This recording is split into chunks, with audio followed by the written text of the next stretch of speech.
दूर का कॉलेज जहाँ ग्रेजुएशन का आज आखिरी एग्जाम था, जिससे कॉलेज के बाहर कुछ ज़्यादा ही भीड़ थी। कुछ खुमचे वालों की तो कुछ ऑटो रिक्शा वालों के अलावा उन लड़कों लड़कियों की जो एग्जाम के बाद क्या क्या करना है उसका प्लान बनाने में कुछ ज़्यादा ही मेहनत कर रहे थे। उन सब के बीच दो लड़के खड़ी बाइक का टेक लगाए विपरीत दिशा में देख रहे थे। जहां उनमें से एक लड़का जिसका नाम देव था, उसके हाथों में किताब थी और उनकी नज़रें बार बार उसमें जाती, फिर आसपास देखते हुए वह कुछ दोहराते हुए बुदबुदा लेता। जबकि दूसरा लड़का जिसका नाम कार्तिक था, वह अपनी ही मस्ती में था। किताब उसके हाथ में क्या, उसके बैग पैक में भी नहीं थी। आज उन दोनों का भी आखिरी एग्जाम था, पर लग रहा था जैसे दूसरे लड़के के भी हिस्से की तैयारी वह पहला लड़का कर रहा था। इधर देख, तब से क्या इधर उधर ताक रहा है? आज लास्ट एग्जाम है, समझा? आज तो पढ़ ले। वैसे भी लगता है बिना पढ़े एग्जाम देने का तू कोई रिकॉर्ड बनाने वाला है।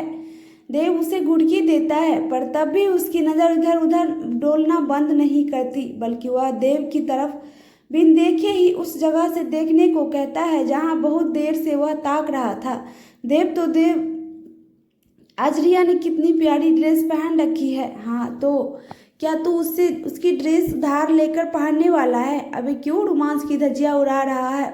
उसकी निगाह अभी भी एक लड़की पर थी जो अपने ग्रुप के साथ खड़ी बार बार खिलखिला रही थी। इससे पहले कि वह तेरी धज्जियां उड़ा दे, बाज आजा अपनी हरकतों से। देव की बात पर कार्तिक अब उससे ठीक सामने खड़ा होता हुआ अपने दोनों बाह पंख की तरफ फैलाते हुए बोला, ले बाज आ गया।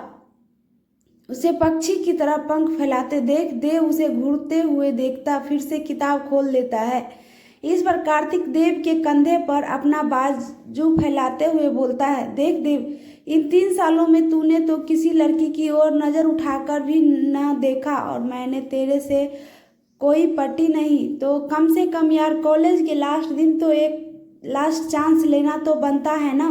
देव उसका बाजू अपने कंधे से हटाते हुए बोलता है, तेरे से पटी नहीं आई, ये बोल कि तू कितनी बार पीटा गया, भूल गया? मिंकी के चक्कर में उसके बाप ने अपने घर के सारे जूते तुझसे पॉलिश करवाए और गरिमा, उसने तो तेरी हर पॉकेट से एक एक चौवन्नी तक निकलवा कर खर्च करवा दी और उसके बाद भी तू उसके साथ कोई बात आगे नहीं बढ़ा पाया। अच्छा बस बस तू, अरे सुन तो, तेरे किस्से की लास्ट अभी खत्म कहाँ हुई? और नित्या, उसने तो लास्ट में तेरे को भैया ही बोल दिया। कहता हुआ देव ठहाका मार के हंस दिया। बस तो बहुत हुआ, तू दोस्त है या दुश्मन, सारे का बही खाता बनाकर बैठा है। जा, मैं न तेरे से बात ही नहीं करता, अब से अपने दिल की कोई बात तुझसे नहीं कहूँगा। मुंह फुलाते हुए कार्तिक अब देव से पीठ कर लेता है तो देव उसकी बाजू पकड़कर उसे अपने साथ ले जाता हुआ कहता है, अब अपना ये ड्रामा बंद कर और चल, आज लास्ट पेपर है और हमेशा की तरह पता है मुझे तूने किताब भी खोलकर नहीं देखी होगी। हाँ, तो तू किस लिए है? तो क्या मेरी कॉपी में झांक झांक कर तू काम चलाएगा? यार we are made for each other, समझा न कर। हाँ समझ गया बच्चू, देख आज इस गरीब की तू मदद करेगा तो क्या पता कल यही गरीब तेरे लिए दाता बन जाए। अपनी आंखों में बेहिसाब चमक लाते हुए कार्तिक बोला, वो तो टाइम बताएगा, फिलहाल क्लास आ गया, चल। कहता हुआ देव अपना बैग पैक बाहर छोड़कर क्लास के अंदर चल दिया। उससे पीछे पीछे कार्तिक भी उसी तेजी उसके पीछे पीछे हो लिया। एग्जाम हॉल में सबसे पहले कार्तिक ठीक देव के ठीक पीछे की सीट चुनकर बैठ जाता है। देव एक नज़र उसे देखकर मुस्कुराते हुए अपनी सीट पर बैठा बैठा अब अपना ध्यान सामने की ओर लगा देता है। तभी अपनी पीठ पर कार्तिक का हाथ देख वह उसकी ओर पलटता है। क्या है? देव पलटते हुए धीरे से पूछता है। तब कार्तिक आंखों से इशारा करता थोड़ा शर्माते हुए कहता है, देख न देव, आज रिया की सीट बिल्कुल मेरे बगल में है। कार्तिक की नजरों की सीध में देव उस लड़की की ओर देखता है जो अपने पेन स्केल से खेलती अपना समय काट रही थी। उसे देखकर वापस नजर मोड़ता देव हल्के से मुस्कुरा दिया। कुछ देर में सर आए और पेपर बांटकर एग्जाम शुरू करने का निर्देश देते हैं। जैसा कि हमेशा होता है, पेपर देखते कार्तिक को चक्कर ही आने लगता है। वह फिर बार बार देव को बताने का इशारा करता रहता है। देव भी अपना लिखते लिखते उसे बुदबुदाते हुए अंसार बताने लगता है। तभी वह लड़की जो उन दोनों के बगल वाली रो में थी कार्तिक की ओर झुकती हुई कोई अंसार पूछती है, जिस पर कार्तिक बड़ा वाला स्माइल से उसे देखता रहा, पर अंसार बताने के बाद नाम पर मुंह बिचका लेता है। इससे लड़की घूरती हुई उसे नजर फेर लेती है। लड़की को लगता है कार्तिक जानकर उसे अंसार नहीं बता रहा, पर उसे क्या पता उसकी हालत पहले से ही टाइट है। वो तो खुद देव के भरोसे आया है। थोड़ी देर में कार्तिक फिर देव से अगला अंसार पूछता है, पर उस वक्त कुछ अलग ही धमाका हो गया। रिया अपनी जगह से खड़ी होती एकदम से बोल उठी, सर, ये दोनों दोस्त पास पास बैठे हैं और आपस में नकल कर रहे हैं। रिया को इस तरह शिकायत करते देख कार्तिक का जहां मुंह खुला रह गया, वही देव मरमरी हालत में सर की ओर देखने लगा। अच्छा, दोस्ती दोस्ती खेला जा रहा है, चलो अभी अलग बैठाता हूँ, कहते हुए सर कार्तिक को उठाकर सबसे आखिरी की सीट पर बैठने को कहते हैं। ये देख कार्तिक अब रिया को जितना घूर कर देख सकता था उससे ज्यादा ही घूर कर देखता हुआ पीछे जाकर बैठ जाता है। देव कार्तिक की हालत समझ रहा था कि अब तो उसका पेपर पानी में गया, पर इतनी दूरी पर करता भी क्या। छुपी नज़र से जहाँ दोस्त एक दूसरे को देख रहे थे, वही रिया उसे चिढ़ाती हुई नज़र से देख रही थी। तभी कार्तिक तिरछी नज़र से उसे देखता हुआ अपनी सीट पर खड़ा होता हुआ कहता है, सर, मेरे पास ब्लैक पेन नहीं है, क्या मैं अपने दोस्त से ले सकता हूँ? ठीक है सर, की अनुमति पाते कार्तिक अपनी सीट से उठता हुआ देव के पास आता हुआ एक पेन लेता, जिसका ढक्कन उसे वापस करता हुआ कहता, मैं अभी पेन वापस करता हूँ, और बाकी बात संकेत में करता हुआ अपनी सीट में वापस चला जाता है। देव कार्तिक की चालू खोपड़ी का आइडिया समझ गया है। वह तुरंत अपने क्वेश्चन पर पेपर का एक टुकड़ा फाड़ कर उसमें अंसार लिखकर उसका रोल बनाकर पेन के ढक्कन में घुसा देता है, और जैसा कि कार्तिक का आइडिया था, वह देव को पेन वापस करके उसका ढक्कन लेकर चला गया। दोनों दोस्त मुस्कुरा रहे थे। कार्तिक को अंसार मिल गया और किसी को पता भी नहीं चला। एग्जाम में बाद खुशी से देव के कंधे पर झूलता हुआ कार्तिक कहता है, मज़ा आ गया यार, पेपर एकदम मस्त हुआ, अब जाकर छुटकारा मिला इस एग्जामिनेशन से। हाँ, बड़ी मेहनत की थी न तूने, और क्या नकल करने में भी बड़ी मेहनत लगती है, यही यूं ही नहीं आ जाता आइडिया दिमाग में।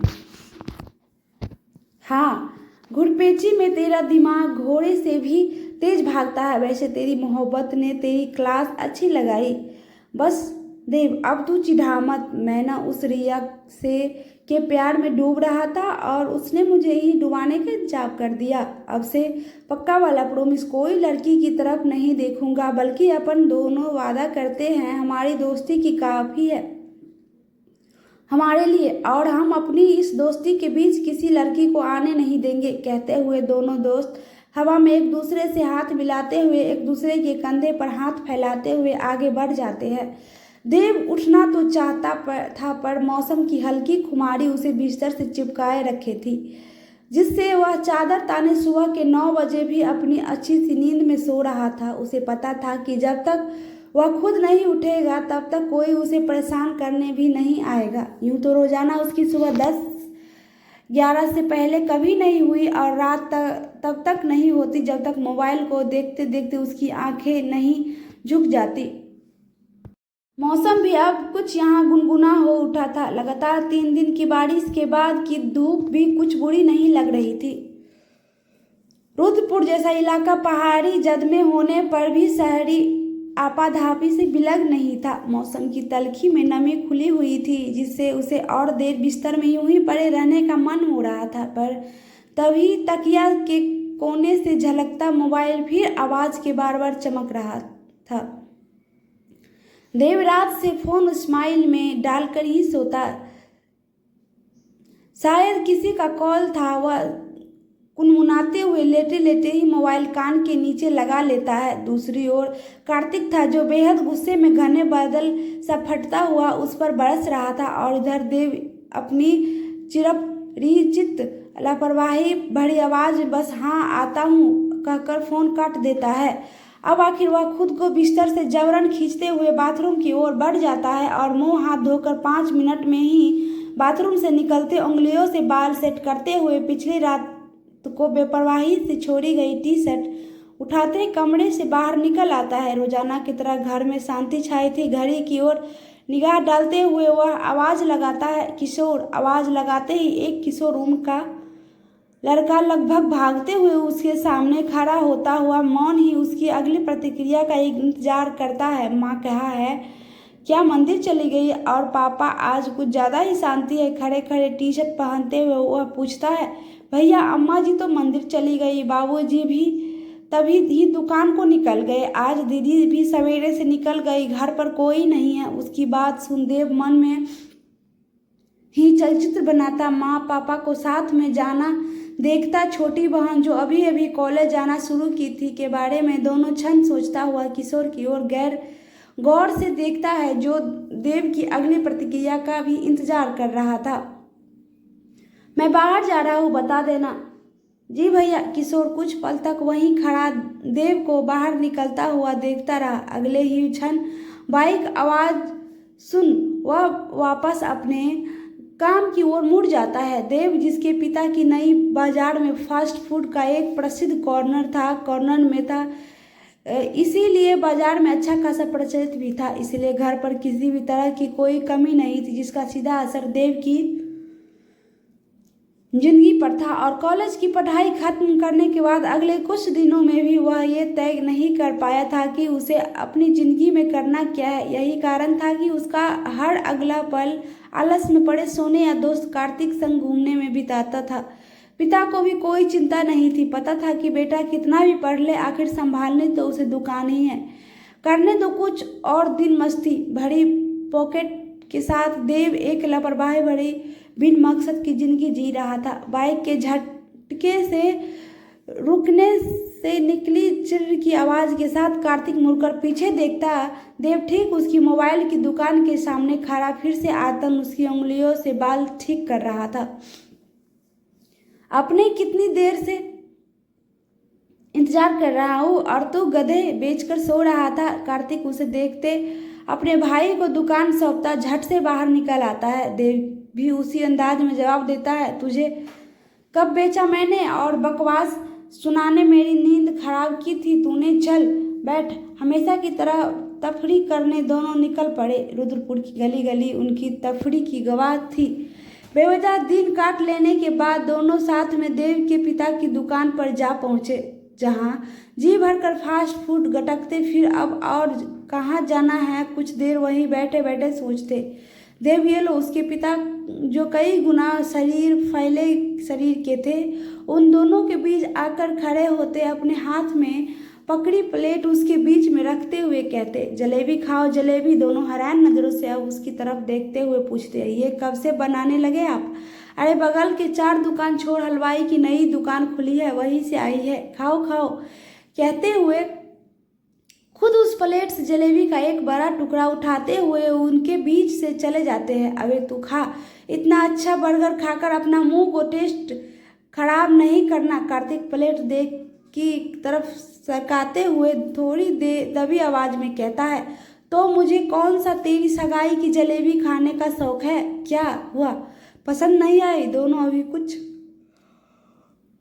प्रतिक्रिया करते उससे पहले ही अपनी जगह से खड़े खड़े उन दोनों को आवाज लगाते देव के पिता बोले, तो दोनों जल्दी से मुस्कान लपेटे बोल उठे, अभी खाकर बताते हैं, एक एक टुकड़ा खा लेते हैं। या कार्तिक जबरन एक टुकड़ा उठाते हुए प्लेट देव की ओर और नजदीक करता हुआ बोला। देव भी चुपचाप उसे एक टुकड़ा उठा लेता है। दोनों जलेबी को नीम की तरह बेमन से चबाते हुए मेज पर अपनी नज़र गड़ाए थे कि कहीं फिर से देव के पिता से नज़र मिलते हुए जलेबी खाने को न बोल दे। तभी कुछ और भी जगह उनकी नज़र टिक गई थी।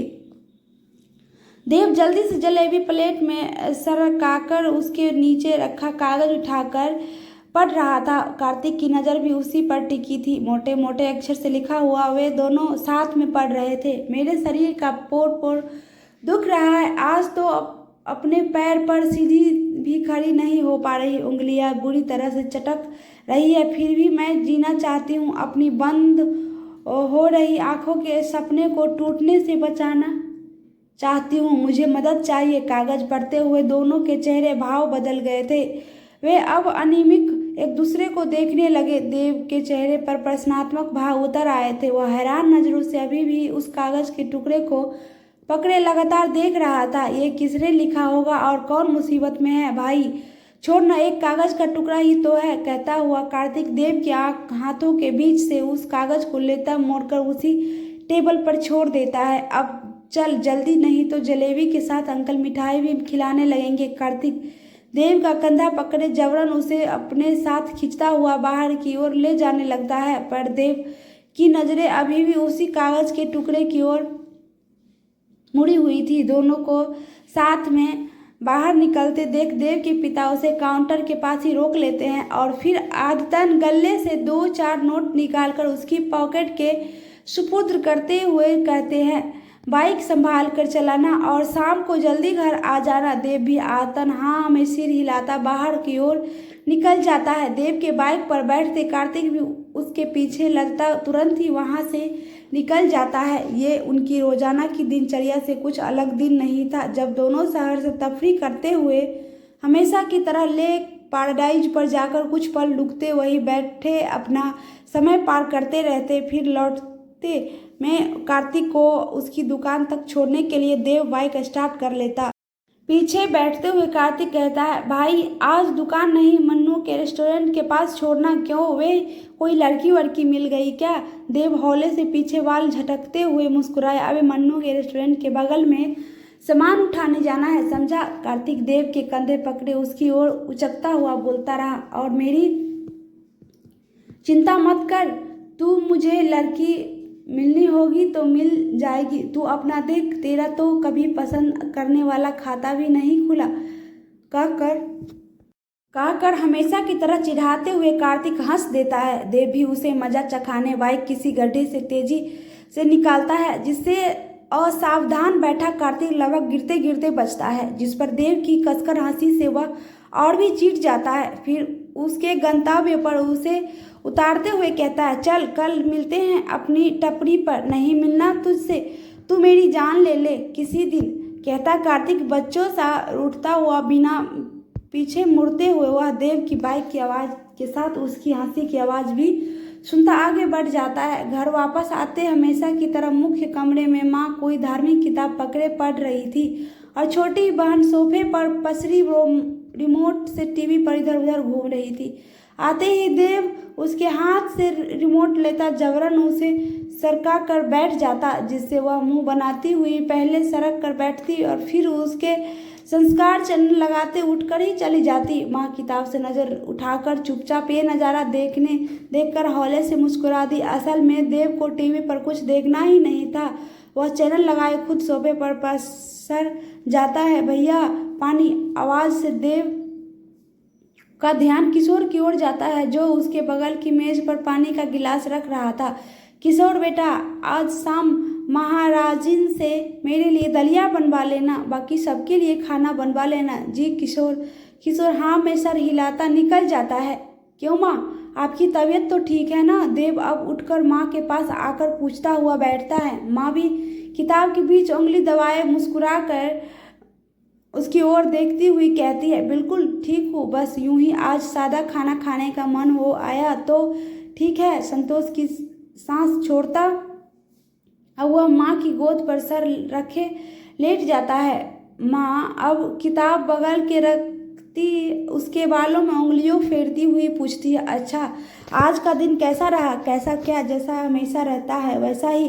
लापरवाही से वह प्रतिक्रिया करता है, हम पर बेटा जीवन का कुछ मकसद तो होना चाहिए ना? हाँ है ना, एक अच्छी नींद और दोस्त से मिलना, उतनी ही बेपरवाही से देव कहता। इस पर माँ हौले से मुस्कुरा दी, एक दिन तुम्हें भी अपने जीवन का कोई न कोई मकसद जरूर मिलेगा, तब असल जीवन का महत्व समझ आएगा मेरे बच्चे। ईश्वर ने मनुष्य की रचना किसी न किसी उद्देश्य के लिए ही की है, और यही उद्देश्य हमें जीवन के सुख और दुख की अनुभूति कराते हैं, जिसके बिना यह जीवन ही निरर्थक है। कोई एक वक्त का भोजन तलाश रहा है तो कोई उधर तृप्त कर मानसिक सुख तलाश रहा है। किसी को जीवन में सुख चाहिए तो किसी को संतुष्टि। प्रत्येक मनुष्य सदा खोजक रहा है और जो तलाश करेगा उसे कुछ न कुछ अवश्य मिलेगा। किशोर अचानक आवाज़ सुन उसका ध्यान दरवाजे से अंदर आते देव के पिता की ओर जाता है, जो हाथ में कुछ हुए अंदर आते उनके सामने के सोफे पर अपनी भारी देह रखते हुए पल तक गहरी गहरी सांस लेने लगते हैं। आवाज़ सुन अब तक किशोर आ गया था, जो अपने हाथ में पकड़े पानी के गिलास को उनकी तरफ बढ़ाते हुए सावधान मुद्रा में खड़ा हो जाता है। एक ही सांस में गिलास खत्म करते हुए अपने साथ हाथ में पकड़ा पैकेट सेंटर टेबल पर रखते हुए कह रहे थे, किशोर प्लेट ले आओ, समोसा लाया हूँ। कहते हुए उनके चेहरे पर भूख वाली चमक खिलाई थी। आवाज़ सुन अब तक बेटी भी कमरे से भागी चली आई। सुनिए, वहाँ तो आप ये सब चीज़ें खाते ही हैं, अब घर पर मत लाया करिए, आपको अपनी सेहत का भी ख्याल रखना चाहिए। अगर आदमी मन का खा भी ना सके तो जीने और कमाने का फायदा क्या लो, तुम भी खाकर देखो। मेरी दुकान के पास ही नई दुकान खुली है, उसी के है। आज शाम फिर उसने समोसे पकड़ा दिया, फिर मैं मना कैसे करता। हाँ पापा, खाने की चीज़ को लौटाना पापा होता है। पापा की बात पर बेटी चहकती हुई बोली तो माँ बस हल्के से मुस्कुरा कर कह रही थी। देव भी उठ बैठा। किशोर अब तक प्लेट ले आया था। पापा हाथ मुंह धोने उठ गए, साथ ही प्लेट कमरे में लाने को कह दिया। बेटी अपनी प्लेट लिए कमरे की ओर भाग गई। हमेशा की तरह माँ ने खाने से मना कर सत्संग के लिए चली गई। देव किशोर को भी खाने को देखकर सोफे पर पसरे पसरे ही समोसे लेकर खाने लगा। किशोर बाकी के समोसे प्लेट में लिए अंदर कमरे में लेकर जाने लगा तो जिस लिफाफे में समोसे के वही टूटा रह गया, उसे आखिरी समोसा निकालते देव को लगा उसने कुछ देखा। इस आभास से वह झट से उठ बैठा और खाली लिफाफा अपनी ओर खींच लिया। उसकी आंखों को कोई धोखा नहीं हुआ था। वाकई उस लिफाफे के अंदरूनी हिस्से में कुछ लिखा था। असल में लिखे हुए कागज का लिफाफा बनाया गया था, जिसे झट से खोलते देव पढ़ने से खुद को रोक नहीं पाया। मुझे इंतजार है तुम्हारा और तुम जरूर आओगे, ये मुझे यकीन भी है। तो आ जाओ ना, कहीं ऐसा ना हो कि तुम से आने में देर हो जाए। मैं और अपने को कब तक तुम्हारे लिए संभालूं। तुम्हारे इंतजार में मेरी आंखें पत्थर गई है। तुम्हारा मौन मेरा इंतजार लंबा कर रहा है। आखिर हमें साथ में जाने कितनी बहारें देखनी है, आसमान से उतरती हुई शाम देखनी है, रात के बादलों में सितारे जलने हैं, फूलों की खुशबू लिए मैदान में दौड़ लगानी है। आ जाओ ना। अब पन्ने का वह टुकड़ा थामे देव की सांसें थमी रह गई। आंखों तो पन्ने पर टिकी थी, पर लफ्ज खामोश हो उठे थे। अल्फाज उसने जहन में खलबली मचाए थे। वह इससे आगे कुछ सोच पाता कि कार्तिक का फोन आ गया। इससे पहले कि देव उसे कुछ पूछ पाता, उसने उसे तुरंत आने का कहकर बस कॉल कट कर दी। वह भी तुरंत उस कागज को अपनी पॉकेट के सुपुर्द करके चलने को तैयार हो गया। वह जहाँ कार्तिक को छोड़कर गया था वही मन्नू के दावे के पास अपनी बाइक को ब्रेक लगा देता है। जहाँ कार्तिक घायल शेर की तरह इधर से उधर चक्कर काट रहा था, देव को आते देख कार्तिक तुरंत उसके पास आता भुनभुनाते हुए बोल उठा, अंदर पता है कौन है? मुझे कैसा पता होगा? तूने बुलाया और बस मैं चला आया। तो तू यार है ना मेरा, इसलिए आया ना। और अंदर दुश्मन बैठा है अपना। आज न तू मुझे रोकना मत, मेरा दिमाग बहुत गर्म है, आज उसे मैं छोड़ने वाला नहीं हूँ। तू छोड़ मेरा हाथ। कार्तिक आगे की ओर हाथ खींचता रहा तो देव कार्तिक का हाथ अपनी कलाई से हटाता हुआ कहता है, हाथ मैंने नहीं, तूने मेरा पकड़ा है, तो तू मुझे अकेले मरने छोड़ देगा? कार्तिक बच्चों सा भोला मुंह बनाते हुए कहता है, तो मैंने कहा कि जा कर सिर भेद दे अपना। वैसे ताजा तरीन कौन दुश्मन अंदर बैठा है तुम्हारा? वो रिया की बच्ची सनी के साथ गई है अंदर मटकती हुई। ये वो बॉडी बिल्डर वाला सनी है ना, जिसने इसी साल कॉलेज में बॉडी बिल्डिंग में फर्स्ट पोजीशन पाई थी? हाँ वही। अब पता क्या छोड़ दे उसे? यूं ही तो जा सर फोड़ दे उसका। लेकिन उसने मुझे पीटा था, तो क्या तू ये तमाशा देखता रहेगा? कैसा दोस्त है तू मेरा? रोने की एक्टिंग करता हुआ वह देव की टी शर्ट से अपने अनदेखे आंसू पोंछने लगा। अपनी टी शर्ट उससे खींचते हुए देव सपाट भाव से कहता है, वैसे दुश्मन क्यों? इसलिए कि वह तेरी गर्लफ्रेंड नहीं बनी? क्या बात करता है तू कैसे भूल गया कि कैसे भरी क्लास में उसने हम दोनों को अलग किया था। वो उसी दिन से मेरी दुश्मन बन गई। और वो सनी, उसने जब तुझे ललकारा था और तेरे वापस जाने पर कितनी खिल्ली उड़ाई थी तेरी, तू कैसे भूल गया ये सब। हाँ, तो उस छपड़ी के उस्काने पर कूद पड़ता है।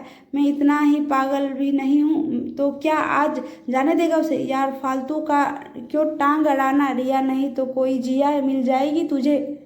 क्या समझता है मैं ये सब रिया की वजह से कर रहा हूँ? ये तो अपनी दोस्ती के अपमान का बदले के लिए कर रहा हूँ। और रिया क्या लड़कियों की लाइन लगी है मेरे पीछे? ओह किधर, मेरे को एक न दिख रही। कहता हुआ देव कार्तिक को हटाकर उसके पीछे तक देखता हुआ कहता है, यार तू दोस्त नहीं दुश्मन है। देव को हाथ से पीछे धकेलता हुआ कार्तिक करता है, फिलहाल तो दोस्त हूँ और दोस्ती के लिए कुछ भी करूँगी, मुझे बस बदला चाहिए। कार्तिक सख्त आंखों से फिर से उस रेस्टोरेंट की ओर देखता हुआ कहता है, तो चल यार के लिए कुछ भी करेंगे। कहता हुआ देव बाइक से उतरते हुए अपनी अपनी आस्तीन समेटता हुआ उस रेस्टोरेंट की ओर देखता हुआ कहता है। अब दोनों सड़क पर खड़े उस रेस्टोरेंट की ओर मुंह किए खड़े थे। कार्तिक मुड़कर देव को देखता हुआ तय नहीं कर पा रहा था कि देव क्या करने वाला है। कुछ तो आइडिया लगाना पड़ेगा। तो तू मारपीट जैसा कुछ नहीं करेगा? अबे जहाँ सुई से काम हो जाए वहाँ तलवार की क्या जरूरत। चल अंदर चलकर सोचते हैं। कार्तिक मुंह खोले उसके पीछे पीछे चलने लगा। दोनों रेस्टोरेंट के आसपास देखते हुए अंदर जाने लगे। सड़क के कोने में बना रेस्टोरेंट काफ़ी फेमस था, पर दोपहर से शाम के बीच का समय होने से उस समय वहाँ लोग बहुत ही कम थे और इसी समय अक्सर प्रेमी जोड़े रेस्टोरेंट में आकर मिलते हैं। रेस्टोरेंट के बाहर कोने में एक गिटार लिए शख्स बैठा था जो शायद वहाँ लोग की भीड़ का इंतजार कर रहा था उसे बाजार वह पैसे इकट्ठे करता। ये सब देखते हुए दोनों अंदर आते हैं और रिया सनी को तलाशते हुए ऐसी जगह बैठते हैं जहां से दोनों उन्हें न देख पाए पर वे उन्हें अच्छे से देख ले। अब क्या करेगा तू मेरा? तू अपने मामले में दिमाग कूद पड़ जाता है। कार्तिक अपने में ही बुनबुना रहा था तो देव उसे हाथ से रोकने का इशारा करते किचन साइड में चल देता है। उसे जाता हुआ देखता कार्तिक सर खुजलाते सोच में पड़ गया। बस उसने एक वेटर को देव के पास देखा जिसके कान में कुछ फुसफुसाते हुए वह उसकी पॉकेट में कुछ नोट रख रहा था। फिर उसके बाद उसे बाहर जाते देखा। कार्तिक कुछ समझ पाता उससे पहले देव चुपचाप अंदर आकर अपनी जगह पर बैठ गया और कार्तिक को रिया सनी की टेबल की ओर देखने का इशारा करता है। रिया सनी के हाथ को पकड़े अपने नए नए प्यार के उड़न खटोले में थी और डोले सोले वाला सनी भी छुई मुई की तरह मुस्कुरा रहा था। एक्सक्यूज मी सर, वेटर अब उन्हें टोकता हुआ कह रहा था। सर आपने जो 2 कॉम्बो पिज्ज़ा का ऑर्डर दिया था वो बस 5 मिनट में आने वाला है। मैं सर ये पूछता रहा था कि अगर आप आज आपका दिन स्पेशल है तो क्या हम उसे और स्पेशल बना सकते हैं? इस पर रिया की आंखें चमक उठी तो रोब में सनी मुस्कुराते हुए बोल उठा, हाँ क्यों नहीं सर, कोई बजट का इशू तो नहीं ना। अब ये ऐसा प्रश्न था जो कोई भी लड़का किसी भी लड़की के सामने चाहकर भी नहीं स्वीकार कर सकता था। नहीं नहीं कोई नहीं, ओके थैंक यू सर। अदब से सर झुकाकर वह वेटर चला गया तो रिया खिलखिलाती हुई सनी का हाथ और कसकर पकड़कर बैठ गई। अगले ही पल उनकी टेबल में 2 सुगंधित कैंडल और कटलरी लगा दी गई जिसके बीच पिज्जा सजा दिया गया। उसके साथ ही उनके ठीक पास में एक गिटार वाला खड़ा गिटार में मोहक धुन छोड़ने लगा। उस पर रिया की आंखों तो बल्ब की तरह चमक उठी। दोनों एक दूसरे को प्यार से निहार रहे थे तो वही कार्तिक देव को बुरी तरह घूरने लगा। उसे देख का ये रूप कतई नहीं भा रहा था। उसने कोई एक्शन वैक्शन की उम्मीद थी और उल्टा देव यहाँ उनकी पार्टी यादगार बनाए दे रहा था। वह गुस्से से बस उठकर जाने की हुआ तो देव ने उसे हाथ पकड़कर बैठा लिया। कार्तिक भी मुंह लटकाए उस अनचाहे दृश्य को देखने लगा। क्या होगा आगे जानने के लिए जुड़े रहे दोस्ती और प्यार की दास्तान से। ये अनचाहा दृश्य था जो न चाहते हुए भी कार्तिक देख रहा था और बीच बीच में देव को घूर लेता। कसम से आज न दोस्ती पर से विश्वास उठ गया। कार्तिक दबी आवाज में बुनबुना उठा, अब लाइव अर्थी उठते ही देखना। कहता हुआ देव उसे सनी की ओर देखने का इशारा करता मुस्कुरा दिया। सनी और रिया पिज्जा का टुकड़ा एक दूसरे को खिलाते अपने प्यार में डूबे थे। कुछ देर उनका प्यार और गिटार दोनों बजता रहा। फिर पिज्जा खत्म होते सनी गिटार वाले को हटने का संकेत करता वेटर को बिल के लिए बुलाता है। रिया अभी भी सनी का एक हाथ कसकर पकड़े थी। बेबी 1 मिनट, उसका हाथ प्यार से बड़े संभाल कर रखता हुआ सनी बिल की ओर नजर करता है जो वेटर बड़े अदब से उसकी ओर बढ़ा रहा था। ये क्या है? सनी अपनी चेयर से लगभग 2 फुट ऊपर उछल पड़ा है तो वेटर उसी अदब से झुकता हुआ कहता है, सर बिल है 8,000 ओनली। सनी हकबक वेटर को देखता हुआ पूछता है, 2 पिज्जा का 8,000 कौन लेता है? सोने के क्यूब डाले थे क्या उसमें? नो सर, आपने बिल में ध्यान से नहीं देखा। पिज्जा तो ओनो की 500 का ही था। वेटर उसी अदब से कहता रहा, तो बाकी के 7,500 क्या उस गिटार वाले के हैं? नो सर, गिटार वाले का तो बस 1,000 रुपये हुए। इस पर सनी चिढ़ता हुआ चीखा, तो क्या 6,500 की प्लेट और मोमबत्ती थी तुम्हारी? नो सर, मोमबत्ती तो 100 रुपये की थी और कटलरी तो कंप्लीटमेंट थी हमारी ओर से। फिर क्या तुम्हारे रेस्टोरेंट में सांस लेने के तुमने 6,000 लिए? सनी की उड़ी हुई हालत पर जहां सामने बैठे रिया के होश उड़े हुए थे वहीं दूर बैठे कार्तिक की आंखें बाहर की ही लटक आई थी, जबकि देव अपने मुंह पर हाथ रखे बिना आवाज के हंस रहा था। वेटर सनी के पास खड़ा बड़े अदब से उसके हाथ से चम्मच लेता हुआ उसे नैपकिन से पोंछते पोंछते कहने लगा, सर ये स्पून के हैं 6,500 रुपये हैं। अब दोनों जोड़ी निगाहें उस मामूली सी दिखने वाली इस चम्मच को यूं देखने लगी मानो वह चम्मच अभी भी कोई कत्ल करके आई हो। ये इस स्पून की बात कर रहे हो? इस चम्मच के तुमने 6,500 के लिए? सर बस 1 घंटा यूज के 10,000 है, पर आपने हमारे स्पेशल गेस्ट है इसलिए 20% डिस्काउंट मिला आपको। अबे भमकता हुआ सनी एकदम से वेटर का कॉलर पकड़ लेता है। ये देखते देव उसकी ओर उछलकर तुरंत पहुंच जाता है। ये क्या हो रहा है? देव सनी के हाथ से वेटर की गर्दन छुड़ाते हुए बोलता है, भाई मुंह से बात करो, हुआ क्या? वो वेटर तूने क्या किया है? देख नहीं रहा साहब मैडम के साथ है। देव की बात पर सनी थोड़ा हकबक होता उसका कॉलर छोड़ता हुआ रिया की ओर देखता है जिसकी रोमांटिक डेट की ऐसी तैसी होती साफ साफ उसके चेहरे पर दिख रही थी। वेटर अब अपने कपड़े दुरुस्त करता हुआ उसकी अदाब से धीरे से कहता है, सर मैं तो बस बिल बता रहा था, अगर मनी का कोई इशू है तो। वह जानकर अपनी बात अधूरी छोड़ता हुआ सनी की ओर देखने लगता है। इससे सनी अब अपनी आवाज़ को संभालते हुए कहने लगा, कोई चम्मच के यूज का 6,500 लेता है क्या? ये चोरी है, ये जाल साजी है सीधे सीधे। अब तक कार्तिक भी वहीं आ गया था, वह उसका तो इस तमाशे को देखते दिमाग का फ्यूज ही उड़ गया था। अब देव उस चम्मच को हाथ में लेता हुआ कहता है, क्यों भाई ऐसा क्यों कर रहे हो?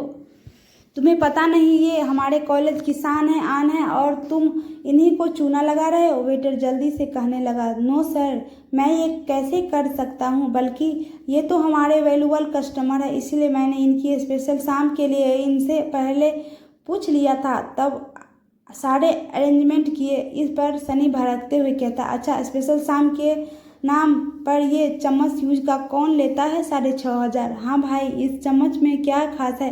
देव भोलेपन से वेटर से पूछता है। अब वेटर उस चम्मच को देव के हाथ से लेता उसे ऊपर की ओर उठाए शान से कहने लगा, सर ये चम्मच की तो स्पेशल है, इसी से तो एक प्रेमी ने अपनी प्रेमिका को खिलाया था और उसके बाद से इसे हमने एंटिक शॉप से खरीद लिया और आज जब जब हम किसी ऐसे प्यारे जोड़े की डेट को रोमांटिक बनाने इस चम्मच को लाते हैं तो वो शाम उनकी हमेशा के लिए यादगार बन जाती है। अच्छा, इसे हीर से रांझा को खिलाया था या लैला ने मजनू को? देव अब उस चम्मच को आश्चर्य से देखता हुआ पूछता। तब बेटर आगे कहता है, नो सर, हीर और लैला ने तो अपने अपने प्रेमियों को अपने हाथ से खिलाया था, उनके घर में तो चम्मच ही नहीं थी। ये चम्मच तो जूलियट की है, जब रोमियो उसकी बालकनी में आया था और वह इसी चम्मच से खाना खा रही थी। तब उसने बालकनी में चांदनी रात में खड़े होकर इसी चम्मच से अपने रोमियो को पिज्ज़ा सॉस खिलाया था। पिज्ज़ा क्यों नहीं, देव पूछता है।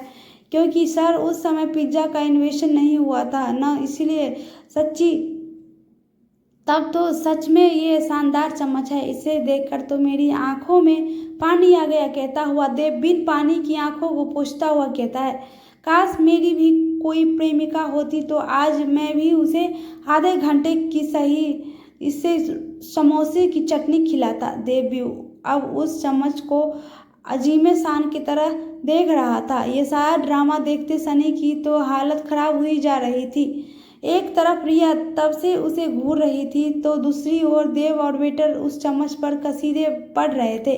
उसे लगने लगा था कि अगर 2 मिनट और वह खड़ा उनकी बकवास सुनता रहा तो अपने हाथों अपने ही सर के बाल नोच लेगा। उसकी रोमांटिक डेट की छीछा लेदर तो हो ही चुकी थी, अब बस वह किसी तरह से उससे पिंड छुड़ाकर वहां से भागना चाहता था। सनी अब तुरंत पर्स निकालकर पूरे नोट उसके हाथ में थमाते हुए मुंह बनाए एक नज़र से देव को तो दूसरी नज़र से वेटर को देखता है। ये रेसलिंग होती तो पक्का इस समय वह डबल बार पछाड़ देता, पर इस समय हार खिलाड़ी का तरह भागने में भलाई थी। वह बाहर निकलने के लिए रिया का हाथ पकड़ने अपना हाथ बढ़ाता है तो रिया, जो तब से इस सारे नाटक से बुरी तरह से तंग आ गई थी, उसका हाथ झटकती हुई आगे चली जा दी।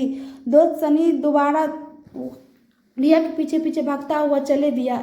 उन दोनों के रेस्टोरेंट से निकलते एक तेज ठहाका उस समय गूंज उठा, जिस पर वेटर देव को अब सीरियस निगाहों से देखता हुआ कहता है, देव आज मेरा मालिक नहीं था तो तेरे लिए ये सब कर दिया, थैंक यू ब्रो। देव उससे हाथ मिलाकर कार्तिक की ओर देखता है, जिसका मुंह अभी भी खुला हुआ था। उसे उंगली की टिप से बंद करता हुआ उसे पकड़े बाहर निकल जाता है। यार के लिए मन मिटने वाले दोस्त के बीच क्या कोई अनजानी दस्तक आने वाली है? क्या होगा जब उस कागज का ख्याल देव को दोबारा आएगा तो तब से उसकी जेब में छिपा बैठा है। देव की करामत समझने के बाद कार्तिक की तो हंसी ही नहीं रुक रही थी।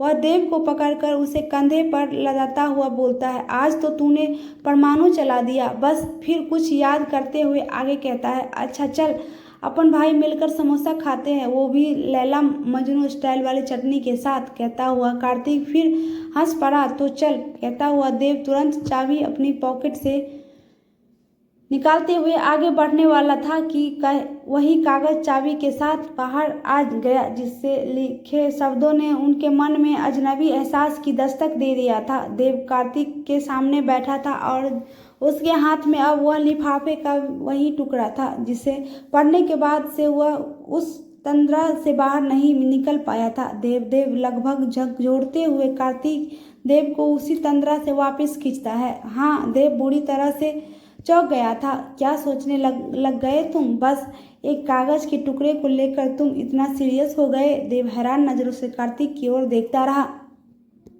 यार ये कुछ भी हो सकता है, मान ले कोई लेखक की कहानी का फटा हिस्सा हो सकता है या कुछ भी कहते कहते झल्ला उठा था कोई देव अभी भी, क्योंकि देव अभी भी उस पन्ने पर निगाहें टिकाए उदासीन बैठा था। कार्तिक देव के बचपन का दोस्त था। वे साथ में स्कूल से लेकर कॉलेज तक साथ पढ़े थे और साथ ही अपनी बेमकसद की जिंदगी भी जी रहे थे। कार्तिक के पिता की बड़े बाजार में मोबाइल की दुकान थी, जिसे अपने पिता के कहानुसार वह अपने बड़े भाई संग संभाल रहा था, पर अक्सर ही उसका काफ़ी समय देव के संग तफरीह करने में गुजर जाता था। वह देव को अच्छे से जानता था, वह जल्दी किसी चीज़ को लेकर गंभीर नहीं होता था, इसीलिए आज एक अनजान पन्ने पर उसे गंभीर देख वह झल्ला गया था। वही तो सोच रहा हूँ कि और क्या हो सकता है और क्यों बार बार मेरी नज़रों के सामने आ रहा है ये पन्ना। सच में कहीं कोई मुसीबत में तो नहीं है? अबे घंटा मुसीबत होगी। हम कोई डिटेक्टिव है जो हर चीज़ को क्लू मानते चले? अबे चल तू पहले मेरे साथ। छींकते हुए वह देव का एक हाथ बाजू खींचता हुआ उसे उठा देता है। कहा, अब ये मत सोचना कि मैं कुछ खोज करने जा रहा हूँ। चल ताल तक चलते हैं, मस्ती करने देखना अब कि मैं कितनी दूर तक पत्थर फेंकता हूँ। मस्ती में उछलता कार्तिक आखिर देव के चेहरे पर मुस्कान ले रही आता है।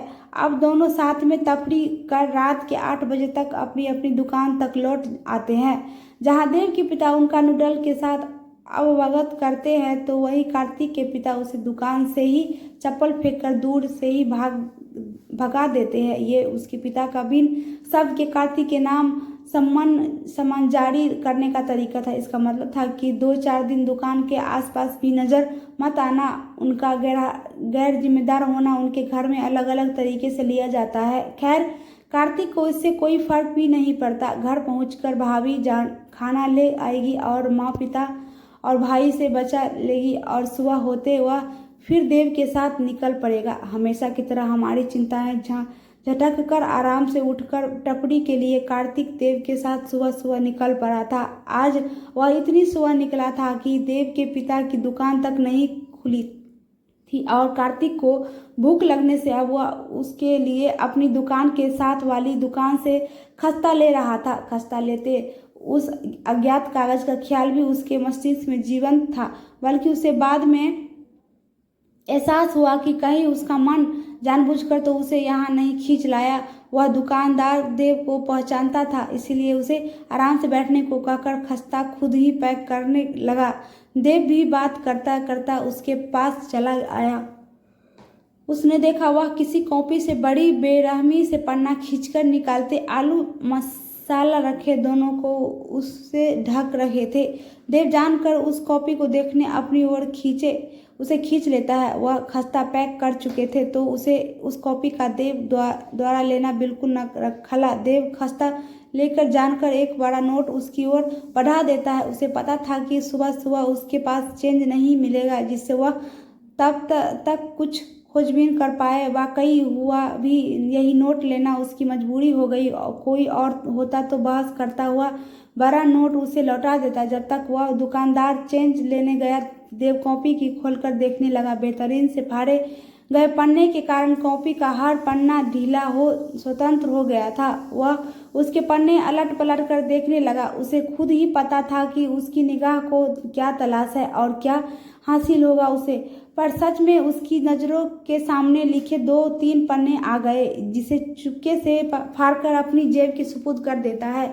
दुकानदार के चेंज लाते खस्ता लिए दबे बाहर निकल जाता है, जहाँ कार्तिक खड़ा उसका इंतजार कर रहा था। चल कहता हुआ देव के बाइक स्टार्ट करते कार्तिक भी पीछे बैठ जाता है। अपने मनपसंद जगह पर खाने के लिए बैठते देव का ध्यान फिर से अपनी पॉकेट में रखे उन कागजों पर चला जाता है। कार्तिक खाना शुरू कर देता है, पर देव पन्ने को निकालकर पढ़ने लगता है। आसमान नीला होता है, पानी चमकीला होता है, फूल जाने कितने रंग के होते हैं, पर मुझे कोई रंग याद क्यों नहीं आ रहा। शायद बहुत समय में मैंने उन्हें देखा ही नहीं।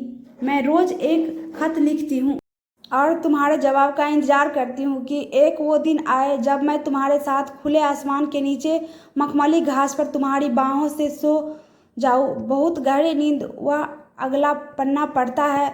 मुझे अब बहुत डर लगने लगा, जैसे हर पल मेरी सांसों की डोर धीमी होती जा रही है। मुझे अंधेरे से बहुत डर लगता है, पर मैंने आसपास इतना अंधेरा है कि चाहे आँख खोलूँ या बंद रखूँ मुझे सब स्याही दिखता है। मुझे बचा लो, मुझे अंधेरों में गुम होने से बचा लो। अबे क्या पढ़ रहा है? मास्टर बनने वाला है क्या? कहता हुआ कार्तिक देव को जो ही छूता है वह अपने स्थान से उछलता हुआ कसकर चौंक जाता है। क्या हुआ? तू इतना तेज डर क्यों गया? आधी कचौड़ी जैसे उसके दांतों के बीच अटकी रह गई और वह आंखें फाड़े देव को देखने लगा, जो हक्का बक्का हुआ बोल रहा था। सच में कोई बहुत बड़ी टूल में है और हमें कुछ करना पड़ेगा। चल मेरे साथ, कहते हुए देव कार्तिक का हाथ खींचते हुए उसे उठाकर बाइक की ओर बढ़ जाता है। सब कुछ इतनी तेजी से होता है कि कार्तिक कुछ रिएक्ट नहीं कर पाता। उसका एक हाथ देव की पकड़ में था तो दूसरी हाथ में वह आधी कचौड़ी थामे रह गया। देव उसे बाइक के पीछे धकेल कर फुल स्पीड में रोड कर तेजी से आगे बढ़ जाता है।